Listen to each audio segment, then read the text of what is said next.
여러분 안녕하십니까. 2월 8일 주일 넘치는 우리 교회 매일 묵상 시작하도록 하겠습니다. 오늘 본문 말씀은 요한복음 3장 22절부터 36절까지 말씀입니다.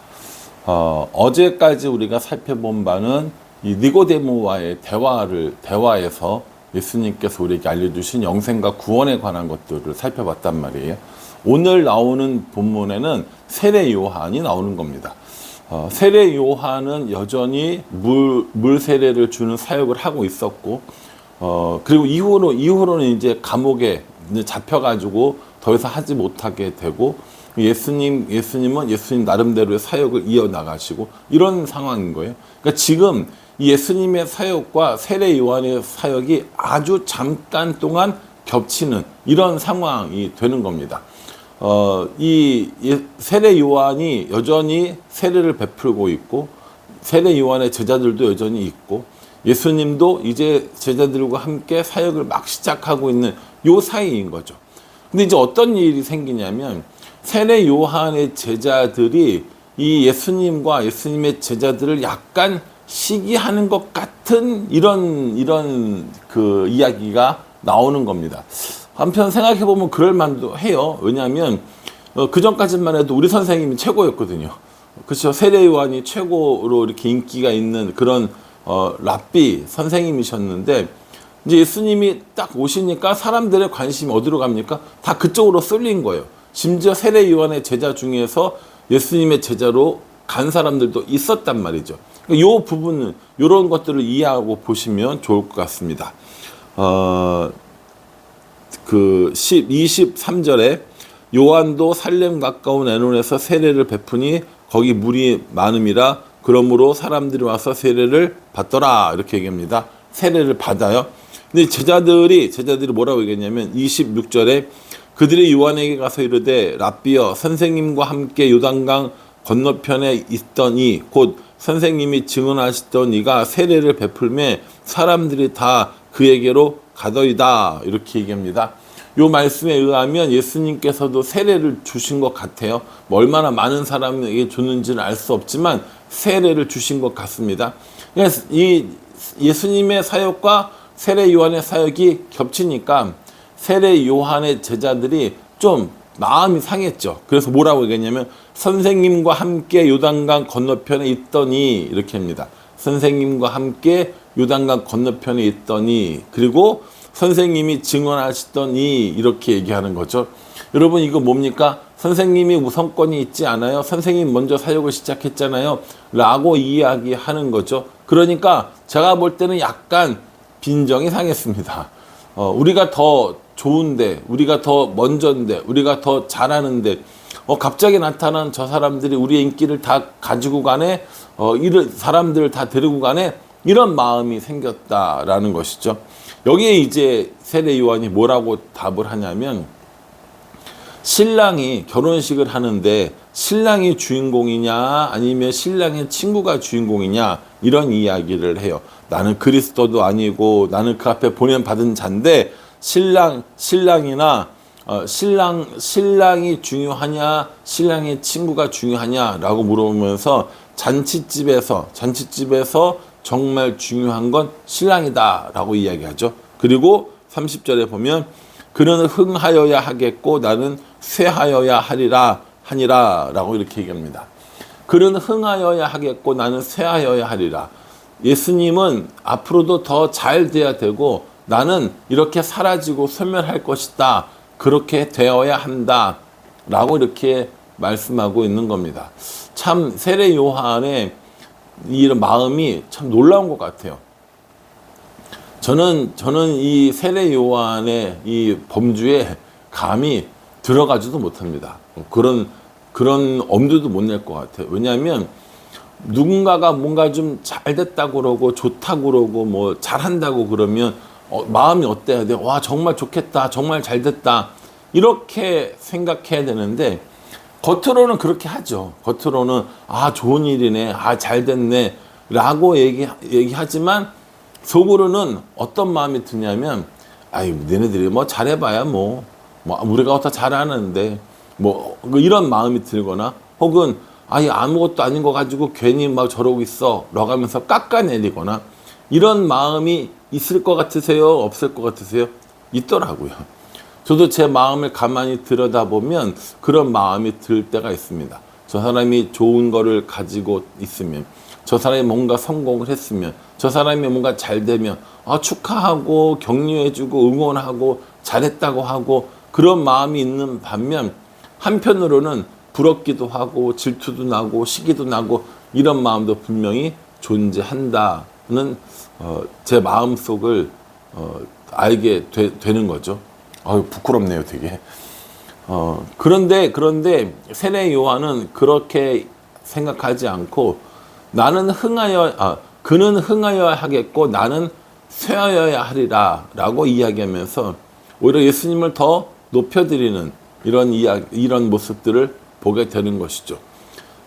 저 같은 경우도 다른 사람들에게 그렇게 하더라도 문제가 되겠지만 하나님에 대해서 혹시 예수님에 대해서 이런 마음을 가진다면 이건 정말 심각한 문제가 아닐 수 없습니다.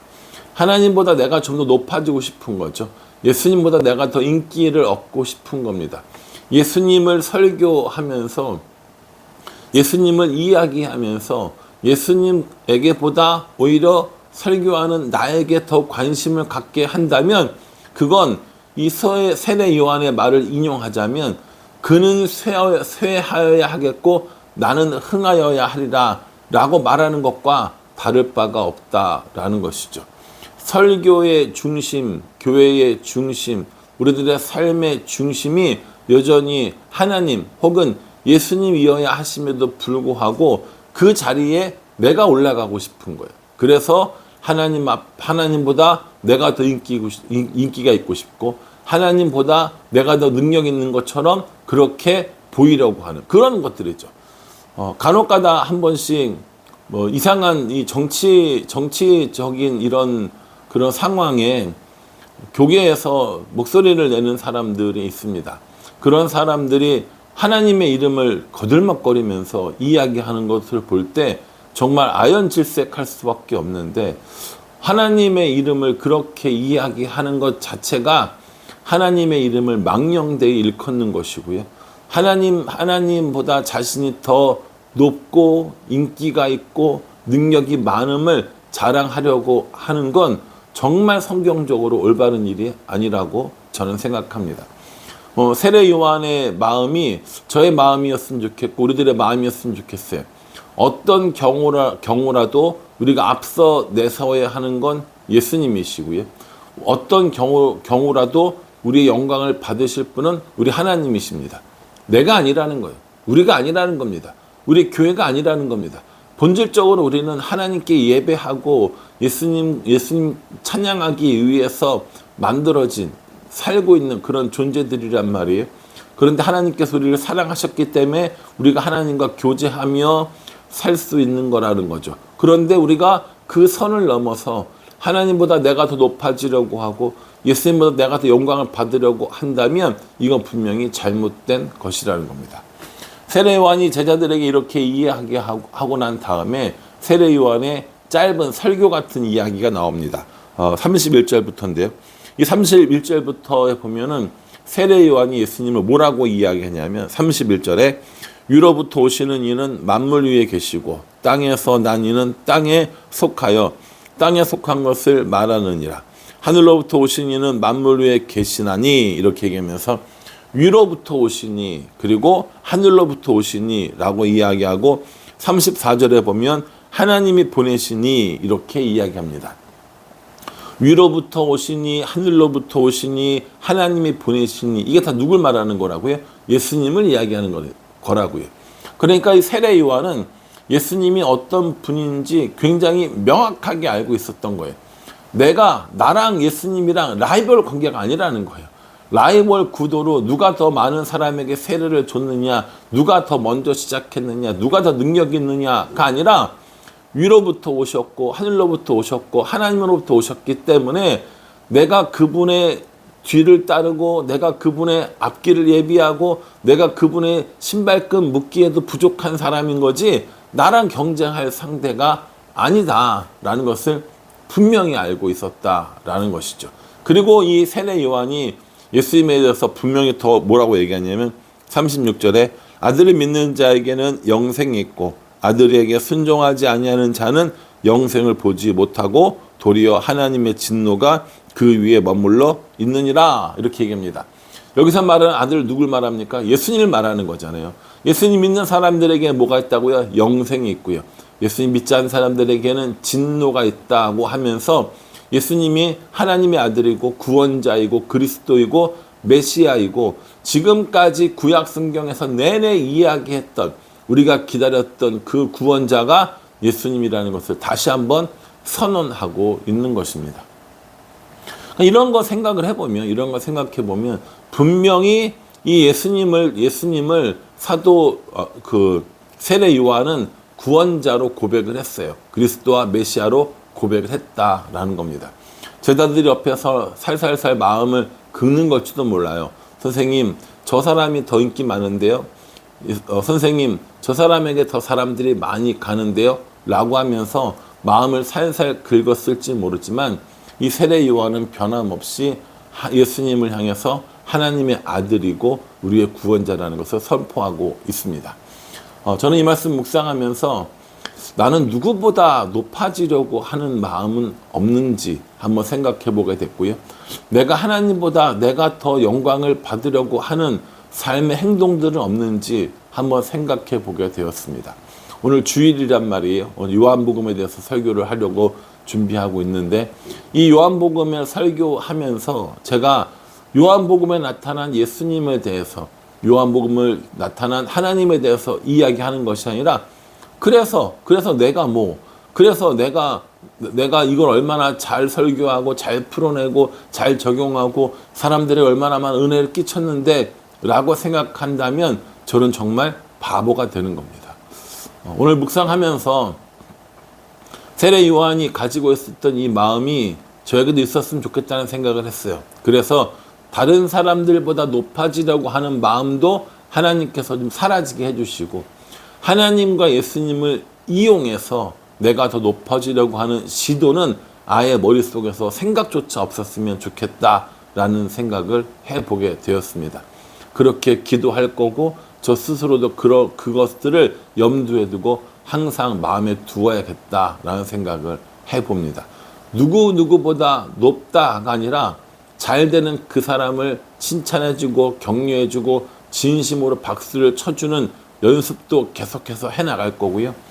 예수님보다 하나님보다 더 높아지고 더 인기 얻으려고 하고 사람들이 하나님과 예수님이 아니라 나에게 더 집중했으면 좋겠다라고 하는 이 마음들은 아예 머릿속에 생각도 있지 않도록 계속해서 기도할 겁니다.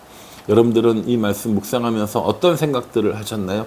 그 말씀들을 더 묵상하고 적용해 나가면서 하나님은 우리의 왕으로 예수님 우리의 구원자로 언제나 찬양하며 예배하며 노래하며 그렇게 살아가는 우리 모두가 되기를 주님의 이름으로 축복합니다. 기도하겠습니다. 하나님, 세례 요한과 함께 있었던 제자들은 예수님에게 사람들이 가는 게 싫었던 모양입니다. 다른 사람들이 잘 되는 걸 칭찬해주지 못하는 저의 모습을 발견하게 하십니다. 세례 요한은 예수님이 흥해야 하고 자신을 쇠하여야 한다고 고백했지만 저는 제 마음속에 은연중에 저 자신이 더 드러나고 싶은 저 자신이 더 칭찬받고 싶은 그런 마음이 있었는지 모르겠습니다. 하나님, 이런 마음들을 용서해 주시고 오직 하나님께만 영광을 돌리고 예수님만 자랑하는 저와 우리 모두가 될 수 있도록 은혜 베풀어 주시옵소서. 예수님의 이름으로 기도합니다. 아멘. 오늘 이 말씀 잘 묵상하시고요. 하나님께 영광 돌리고 예수님을 따르는 제자로 살아가는 우리 모두가 되기를 간절한 마음으로 기도하겠습니다. 감사합니다.